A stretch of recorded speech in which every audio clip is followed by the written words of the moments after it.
My friend always says, "Oops, I left my wallet at home," whenever we go out, expecting me to foot the bill. It bothers me, but my husband had an idea. So I invited her out, pretending I forgot to buy something. We left the place, and now we're trying out our plan. I hope it works. My name's Addison, and I'm 34 years old. I work part-time while my husband Johnny brings in a good income. Our little family, including our 4-year-old son Cliff, lives comfortably. We recently upgraded from an apartment to a house after saving up some money. That's when I met Susanna, a fellow mom in the neighborhood. She's raising her husband's stepchild, which I found intriguing. Eager to befriend her, I soon realized that Susanna had quite the personality. Despite not knowing her well, we welcomed her into our lives. Today, after my son's gym class, I decided to join in, hoping to integrate into the community. It went well, and I made friends with other local moms who invited me for lunch. We grabbed sandwiches and coffee at a nearby cafe when suddenly Susanna appeared out of nowhere. "Addison, what a coincidence! Are you here for a tea party?" she exclaimed loudly, joining our table without hesitation. We exchanged uncertain glances, but couldn't turn her away, so we ended up having lunch with Susanna. As we were finishing up lunch, we started discussing splitting the bill. Then Susanna chimed in, "Since I just happened to be here, I don't need to pay, right?" We exchanged glances, knowing exactly what was happening. Susanna's habit of dodging payment was rearing its head again. Plus, I didn't order anything, so it wouldn't make sense for me to pay, she argued. We sighed at her reasoning. She always found excuses to avoid paying her share. "But Susanna, you did have something to eat, and you ordered coffee," Addison pointed out. "Can you cover for me this time?" "I didn't plan on joining you guys today and didn't bring any money," Susanna replied. We thought she shouldn't have joined us if that was the case, but no one voiced it aloud. I hesitated, but Susanna insisted stubbornly, "I'll pay you back later." "Come on, Addison, we're neighbors. Let's be good neighbors." "So what? What does that have to do with anything?" I wanted to argue, but Susanna started getting upset, refusing to budge, not wanting to make a scene. I reluctantly agreed to her promise and ended up paying for both of us. I received sympathetic looks from those around us, feeling uncomfortable. It was just another example of Susanna's behavior since I moved here. The following day, I found myself at Susanna's doorstep, ready to collect the money she owed me from the previous day. I decided to visit her in person to prevent any excuses about not having her wallet. When I asked for the money, Susanna's expression turned sour. "Seriously, you came all this way just for $10, Addison? That's surprisingly petty of you," she retorted, clearly reluctant to part with the cash. I had anticipated this reaction, knowing Susanna's track record of not repaying me on numerous occasions before. "You've said that before, but you never followed through. You currently owe me over $100. Enough is enough," I stated firmly, feeling a hint of frustration. Susanna's frown deepened, and she glared at me like a stubborn child. However, I was determined not to back down. Today, Susanna's behavior was quite troublesome.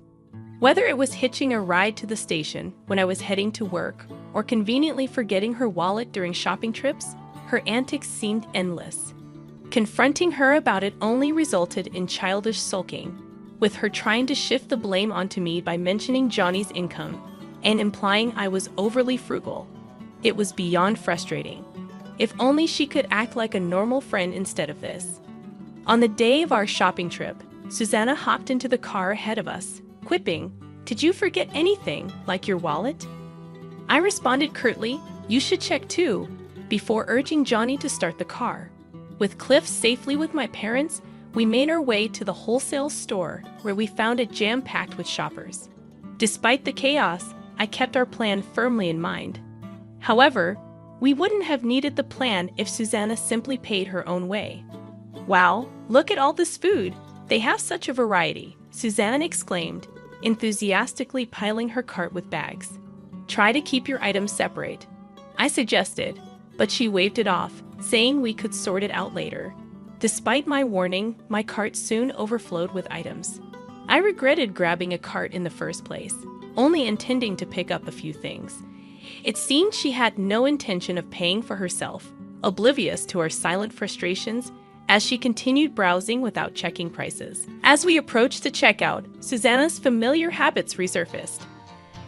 Something seems off. Johnny and I exchanged concerned glances. Susanna fumbled through her purse, looking expectantly at us as if waiting for a prompt. When we remained silent, she couldn't hold back any longer and loudly declared, "Oops, I left my wallet at home." Johnny and I exchanged a knowing look, deciding it was time to put our plan into motion. "Oh, I forgot to grab something," Johnny chimed in as we stood in line. I went along with Johnny's plan, nodding in agreement. Susanna, who had been rummaging through her purse, turned to us. "Could you go get it?" she asked. "But what if you can't find it?" I responded, "I know where it is." "Susanna, can you watch the cart while we go back?" I asked, pushing the cart towards her. Susanna instinctively took hold of it. "Huh?" she questioned. "We'll be quick. You sure you'll be okay? Remember? I don't have my wallet," I reminded her. Susanna reluctantly agreed to wait in line while we went to fetch the forgotten item. Johnny and I exchanged a subtle smile, making sure Susanna didn't notice. We then discreetly hid behind shelves and people, keeping a close watch on her. It seemed our plan was unfolding as expected. How long would she wait? With the cart full of items, she couldn't easily abandon them when it was her turn. Suppressing a mischievous chuckle, we remembered how Susanna always relied on my wallet. There were instances when she would make excuses to leave early if I refused to pay. Recalling this, Johnny suggested we turn the tables on her. However, we had agreed that if Susanna made any attempt to pay, we would let it slide this time. But true to form, the moment she reached the checkout, she announced she'd left her wallet behind, seemingly banking on us to foot the bill. It was a predictable move, especially considering her lingering resentment over the last lunch money. Sensing that we weren't returning, Susanna began to look around nervously, staying in line, perhaps contemplating her next move if we did come back. As the line advanced, Johnny and I decided to proceed with the next step of our plan. "Sorry, Susanna, but my mom just called with an urgent matter. You know she's looking after the kids and can't leave the house. So we need to head back home," I informed Susanna over the phone. Susanna's voice betrayed her shock and panic. Wait. What about paying? I forgot my wallet too." "Please hurry back and pay before you leave. Nowadays, you can pay with your phone, right? Figure something out. And most of the shopping is yours anyway. If you don't want to pay for a few items, just remove them from the cart. It should be quick since we only picked up 2 or 3 things." Susanna's voice grew increasingly irritated. "I don't have any means to pay. Come back now, or at least leave Johnny here," Johnny interjected, taking my phone with an exasperated tone. "I need to help with the heavy lifting." "Sorry, but you'll have to take a cab back. It's urgent. Or maybe get your husband Phil to pick you up." Susanna was left speechless. We knew she was wary of Phil, as we had heard from other local mom friends about her previous encounters where Phil had sharply scolded her. Despite this, she hadn't learned her lesson and continued her schemes behind Phil's back. That's the situation. If you're unsure how to use your phone to pay, ask the staff. They should be able to assist you. "As that register accepts mobile payments," I explained. Susanna clenched her teeth. "Did you set me up?" "Of course not. Isn't it normal to pay for your own things? Why would I set you up?" I responded calmly. Susanna fell silent, visibly frustrated. We ended the call with her and drove off, imagining Susanna causing a scene at the register, sharing a laugh. The following day, Susanna showed up at my doorstep, clearly still upset about what happened the day before. After enduring several rounds of persistent doorbell ringing, I reluctantly answered. There she stood, her face flushed with anger. "It was awful to leave me stranded like that. I demand compensation," she declared, her tone leaving me skeptical. As she launched into a tirade about the events of the previous day, claiming she had panicked and insisting I owed her double the amount, I couldn't help but raise an eyebrow at her demand. "Did you even pay for our items?" she questioned angrily, seemingly oblivious to the absurdity of her own words. "Why would I pay for your shopping?" I responded incredulously, causing Susanna's fury to intensify. "You only covered your own purchases.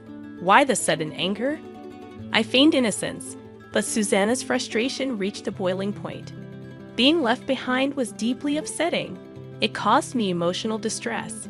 "You should reimburse me for the shopping, the taxi fare, and the inconvenience. After all, you invited me to join you," she insisted, twisting the story to suit her narrative, frowning at her unreasonable demands, especially her attempt to shift blame onto us by portraying herself as an innocent victim. I couldn't help but feel absurd for even entertaining this conversation. Susanna's audacity left me astounded. Unfazed by my reaction, Susanna issued a threat. "If you refuse to pay, I'll spread rumors about you to the neighbors. Think about the consequences for your fancy house. Pay up if you want to avoid that." Confronted with Susanna's unreasonable ultimatum, I realized it was time to reassess our relationship. Just then, a familiar voice broke the tension. At the sound of it, Susanna's face drained of color, and she swiftly turned around. There stood Johnny and Phil, engaged in conversation as they strolled together. "What's going on?" Phil inquired, sensing the tension in the air. "Oh, it's about yesterday," Johnny began, shooting Susanna a meaningful glance. When I mentioned that, he trailed off, leaving Phil curious. Johnny proceeded to recount the events of their trip to the wholesale store with Susanna and how they had to leave abruptly due to an unforeseen circumstance. "Unfortunately, we didn't manage to buy anything in the end," Johnny concluded, sharing a chuckle with Phil. "That's too bad," Phil remarked with a sympathetic smile, unaware of the tension that had transpired. Turning to Susanna, Phil questioned her. "What's your side of the story?" Suddenly stripped of her previous assertiveness, Susanna stumbled over her words, attempting to formulate a response. Sensing her discomfort, I decided to fill Phil in on Susanna's demands from earlier, noting how deeply hurt she had seemed. "I'm genuinely sorry, but asking for compensation and shopping money seems a bit excessive," I expressed, causing Susanna's face to pale. "What do you mean?" Susanna protested, her voice tinged with desperation. "That's not how it is." "But wasn't that the purpose of your visit today? Or was there another reason?" Phil interjected, his tone curious yet perceptive. Caught off guard by Phil's directness, Susanna lapsed into an uneasy silence, her frustration palpable. Phil, sensing that something wasn't adding up, frowned in suspicion. Noticing Susanna's pleading gaze, she turned to me for support, but I remained silent. "Next time, we won't leave you behind. Let's go shopping together again, all right?" I suggested with a faint smile, attempting to diffuse the tension. Okay, Susanna replied hastily, her face drained of color as she hurriedly made her exit. Later, Phil confronted Susanna once more. This wasn't the first time such an incident had occurred, and his frustration was entirely justified. He had personally looked into Susanna's actions after receiving multiple complaints from other local moms, which only fueled his anger. Confronting Susanna about her exploitation of others, he discovered her misuse of household funds on luxury items, which had led to discussions of divorce. Desperate to salvage their marriage, Susanna pleaded with Phil, but he felt betrayed and ultimately decided to kick her out for the sake of their child. Eventually, they went through with the divorce proceedings, with Susanna returning to her family's home to assist with farming. With the troublesome influence of Susanna gone, the neighborhood regained its peace. Nevertheless, we maintained our friendship with Phil and continued to offer our support whenever needed. When I got to the next beautiful spot in my rental car, my mother-in-law called. As if she had been there the whole time, it was my wife's mom. Then I asked, "Hello, Mrs. Johnson, what's up?" With a knowing look at my husband David. On the other end, her voice was crazy. "Leave David alone right now. Get your clothes in a bag and go to the bus stop by the rocks. Tell me what you're talking about, Mrs. Johnson. David is going to hit you. He's hiding a gun in the car. That's the gang she was following. I can't believe David would. Okay, I'll leave right away. Even though my answer was a little flat, it seemed to have persuaded her. She hung up right away. My name is Emily Johnson, and I'm 29 years old. I work in an office. David and I got married last year, but because of the COVID outbreak, we only recorded our marriage. Because we've been able to travel since the plague is over, we're planning our late vacation. Our bosses were flexible and let us take time off for our vacation. We picked a national park because we wanted to take lots of pictures, even though we haven't been married in a while. David likes to edit videos for fun, while I like to take pictures of landscapes. We've even talked about making a YouTube account just for landscape movies. Since we got married, our life has been quiet but happy, but there has been one worry. Mrs. Johnson, David's mom. Her son David has always made her happy. Whenever David and I talked about getting married, she always seemed to be against me. Her sneaky advances against me in meetings happen all the time, and what's worse is that she does them without David knowing. Insidiously, she would disparage me whenever I received compliments or expressed myself during a family gathering. Emily, did you make this stew? There's no one else like this dish around here, but it tastes good. That tastes really good. Could you tell me how to make the stew? I'd like to make it at home if it's easy. Did you enjoy it? I'm happy. I'm going to write down the recipe right now. That's fine, Emily, but you might also want to learn some local recipes. It will make people praise you more. It works like that most of the time. She is not complimenting my one-of-a-kind stew. Instead, she is telling me to stick to the traditional recipes and not stand out. In fact, there was a lot of snark when the family left and Mrs. Johnson and I were doing the dishes alone. A frightening woman who was always striving to stand out by preparing such a salty stew and intended to give our family hypertension or something. I took a bite. Was it too salty for you? Next time, I'll use less salt. I no longer even want to eat your salty stew. Next time, do something more traditional. But when David comes around, she acts much differently. Uncle John told Emily, "Thanks for the stew recipe. Your dish seemed to be a hit with everyone." Really then? That's wonderful. What do you want to eat tomorrow? David, Emily, and I are going to make it together. She would smile and smile her way into our talk. To change the subject, it's so obvious that it's hard to be mad about it. After that, it became kind of a joke for us. The funny part is that David already knows about her double-dealing and sly jabs.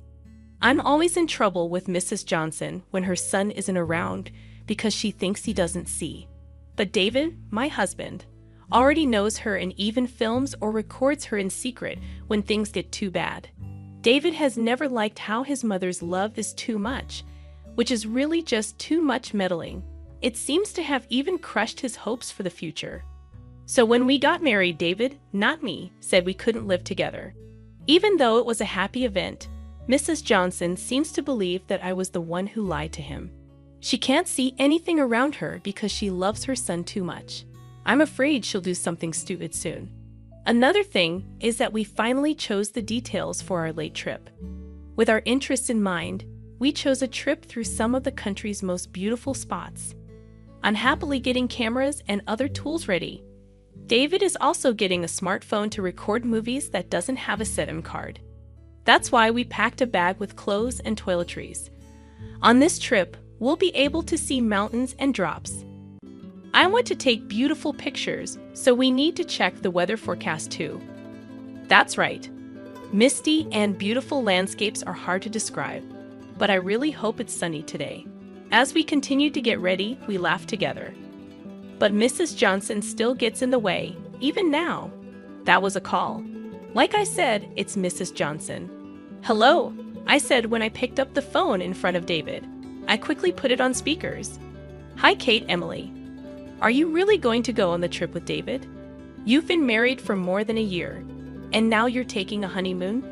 What do you think?" It looks like she doesn't want me to go on vacation with my husband. To deal with this, the best thing to do is show off your trip. Well, we finally don't have to follow any rules. David's business and mine have both agreed to let us take time off for our vacation, which we're going to make the most of. She took my bait and became my wife.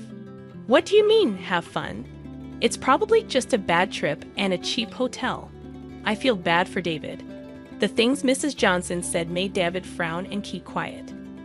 David was the one who planned this trip, not a travel agency. I changed how I spoke after seeing David's face. No, it's not a cheap hotel at all. David set everything up. We're staying at a very fancy hotel with a great view. The food is also 5 stars, but the prices are very low. I spoke nicely on purpose to make Mrs. Johnson angry. I'm always getting picked on, and this time she was making fun of the trip that David planned. A really high-end hotel. Why do you want to go with David? I want to go on that trip. David would want to show me how thankful he is for his family. After hearing about the very fancy hotel, she couldn't keep quiet. Now she's saying she wants to go on the trip herself. This is not the kind of honeymoon that a mother would crash. It's not going to happen. It's rude to step in on your son and daughter-in-law's long-awaited vacation. We'll make sure you have a souvenir. Saying goodbye, I hung up the phone, picturing Mrs. Johnson's angry face. I laughed meanly, and when I hung up, David had his head held up in front of me. I'm sorry about my mom, Emily. She tried to ruin our holiday, which I can't believe. She probably just wanted to express her deep affection for her son, she explained. Don't be worried about it. There was a hint of worry in my voice as I smiled at David, because I was so angry at her. I beat her at her own game, but I might have failed. What would happen if Mrs. Johnson got really excited about our vacation and started bothering us? This fear of mine turned out to be right in the end. From that point on until the trip left, Mrs. Johnson didn't say a word, not even a call. I thought she would tell David bad things about me. That also didn't happen. Even though her quiet scared me, we went on our getaway as planned. David's choice of beautiful places worked out perfectly, and I was happy with the whole thing. It was the best in every way. The view, the services, the food, everything. That's why I told Mrs. Johnson how great it was. We even asked the hotel staff to take a shot of us having dinner together. David, I'm so full. Thank you so much for setting this all up, I said as I fell asleep on the hotel bed. It felt so soft and cozy on the bed. David, my husband, was very happy to see me rolling around in bed. He said, I'm glad you like it. Let's go to the spa after you've had a chance to rest. I'll look at the pictures and movies we took today while we wait. The health spa. What a wonderful place. David suddenly raised his voice. He had been opening his laptop and watching me enjoy the soft bed. I finally asked, what's going on here? When I heard something strange in David's voice, I got out of bed and looked at his computer. Our plan for today was to rent a car and get around. We parked the rental car and took pictures and movies at every beautiful place we went. In some places, you could see the rental car in the background. That wasn't a problem in and of itself, but there were times when a strange person, who looked like a small woman, was hanging out near the rental car. Even though we couldn't see her face, we thought the strange person was a small woman. The suspect was opening the car door every once in a while. Oh, look at this. Because we were only there for a short time, we didn't lock the car, David said in a low voice through the screen. I knew what kind of hat the suspicious person was wearing. Hey, this hat. Doesn't Mrs. Johnson have one like this? When I said, yes, Mrs. Johnson has a similar hat, David's face went pale. That's correct. This is my mom's hat. David and I looked at the computer screen with wide eyes. The person who seemed sketchy was putting something black into the rental car. They looked like Mrs. Johnson. She looked like she was taking something out of the trip bag that she had left in the rental car. Then, after some time, the strange person left without taking anything. Something was put in the bag for the trip. I quickly threw it out. It had a strange weight to it. I didn't notice the change in weight because the bellman carried it for us when we got to the hotel. It was a bag with clothes and toiletries in it, but nothing important. It looked like nothing was stolen. After that, a strange thing came out of the bottom of the bag. What came out shocked David and me. What is this? You're kidding me. We were both very tired when we left the hotel the next morning. Because of the amazing thing that came out of the bag the day before, we were very busy. The phone almost always rang at the exact moment we got to the next beautiful spot in the rental car. It came from Mrs. Johnson. David was on the phone, so I told him to pick up. Hello, Mrs. Johnson, what's going on? The person on the other end of the phone from Mrs. Johnson sounded very upset. Get away from my kid right now. Get the bag with extra clothes in it and go to the Cape's bus stop. How does she know there's a bus stop close to the Cape where we're on vacation? What about our luggage? How does she know about things like the bag with the extra clothes? She called at just the right time, so I think she's probably hiding and watching somewhere. There were a lot of confusing parts of the call, so I asked Mrs. Johnson for a reason. Tell me what you're talking about, Mrs. Johnson. David is getting ready to attack you? He has a gun hidden in the car. Oh, I see. That's the case. I pretended to follow Mrs. Johnson's lead, even though I already knew everything. It's not possible. David is hitting me. Okay, I get it. I'm leaving now. Even though my answer was a little stiff, I think I was able to trick Mrs. Johnson. Mrs. Johnson hung up right away. I waved to David, who was driving, and then took the bag and went to the bus stop. I didn't forget to act scared, of course. After that, I called the cops. After about 5 minutes, I got to the Cape's bus stop, where an investigator in an unmarked police car met me. Well, yesterday's prediction came true. The agent looked upset and said, I never thought you'd really call it in. I'm truly sorry that I took part in this joke.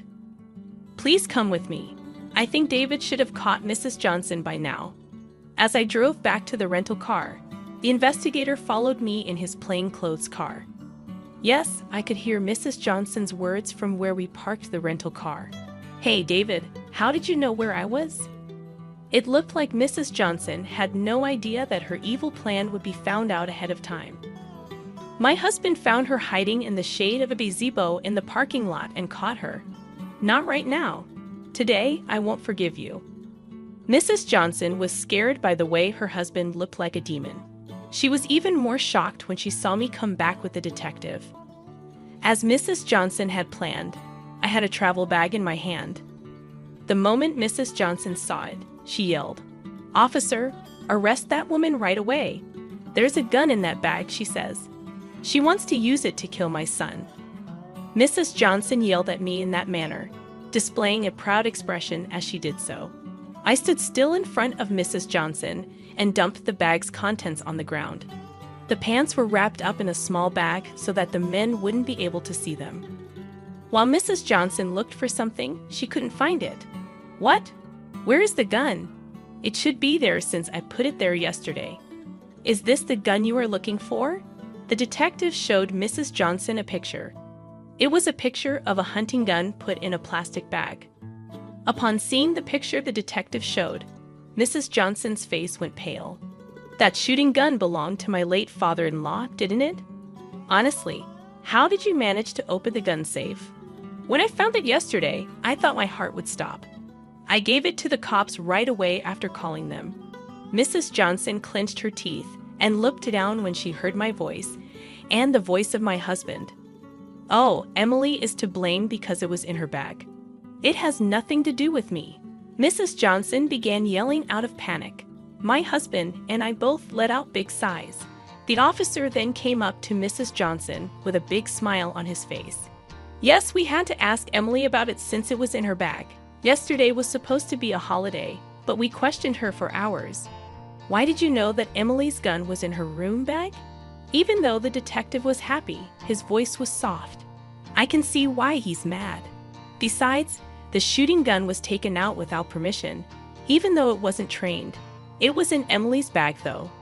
Because Mrs. Johnson couldn't face the detective, she desperately tried to explain herself. Oh, so you saw Emily's travel preparations, but you and Emily's family are separated, aren't you? Of course, we're separated, and we haven't let her into our house for a year. When that was said, Mrs. Johnson yelled back, Don't speak out of turn. The police officer pressed Mrs. Johnson even more. "Oh no, were you watching Emily's house? No, that's not a good thing to do. You need to go to the station with us." Mr. Johnson freaked out when she heard the detective's line, which sounded like it came straight from a police show. "No, I wasn't spying, so you can't take me against my will. I put that gun in there." Oh, she told everyone on her own. Well, I had already said it earlier when I turned the bat inside out. Before this, the detective had been happy, but now he wasn't. "All right, a confession. You'll be coming with us on your own because you broke the gun rule." Mrs. Johnson was shocked when the detective spoke. "What? Why? Didn't I say I wasn't spying?"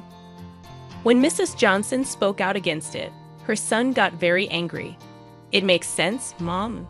The gun your dad gave you was yours, but you don't have a shooting license. There would be no problem if the father-in-law, who had a shooting license, carried it properly for the right reason. You can't take it out of the gun safe because you don't have a shooting license." Mrs. Johnson didn't seem to know anything about gun rules or how to handle guns. I don't know how she got it this far without an accident, even though the live ammo was kept separate and not put into the gun. Even so, Mrs. Johnson still refused. But it had to be in that woman's bag when it was found at the hotel. That woman took it from my house. I'm not to blame. His mother, Mrs. Johnson, was acting badly, so her son got angry. I recorded yesterday when Mom put a gun in her rental car. Of course, I gave it to the cops. What David said made Mrs. Johnson weak in the knees. What? How? How did you learn about it? She was so angry that tears filled her eyes. I told them instead of him. Yesterday, David was recording and got a shot of the parking lot. We didn't see it at the time, but we did see it when we watched the video at the hotel. Mrs. Johnson could no longer disagree with what I said.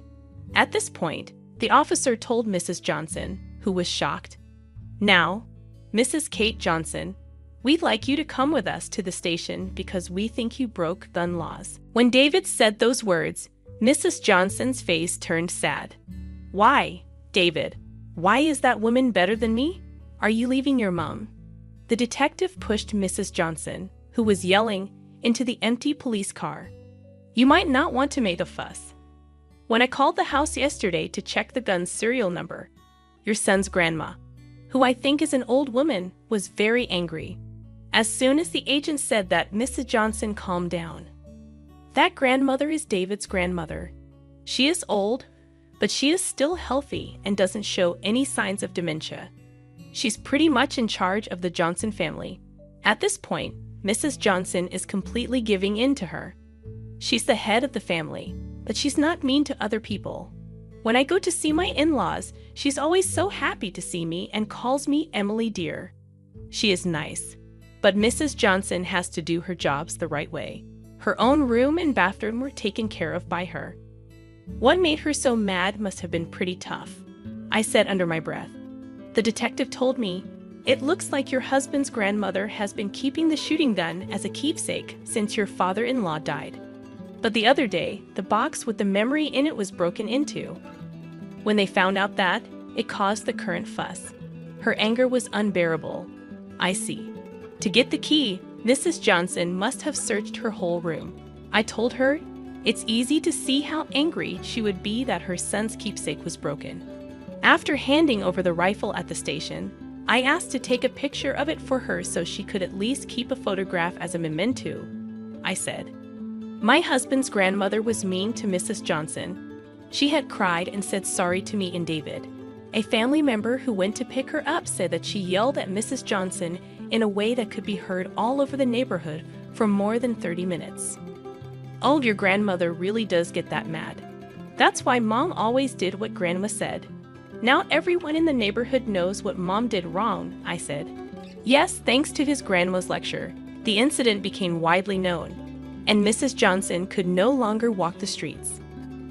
When his grandmother found out that David had broken up with her, she got permission from the police station and the prosecutor's office to send Mrs. Johnson to a farm run by a relative in the Nebraska mountains, in an area that looks like a basin. She could come back, but it would take 3 hours to get here by car.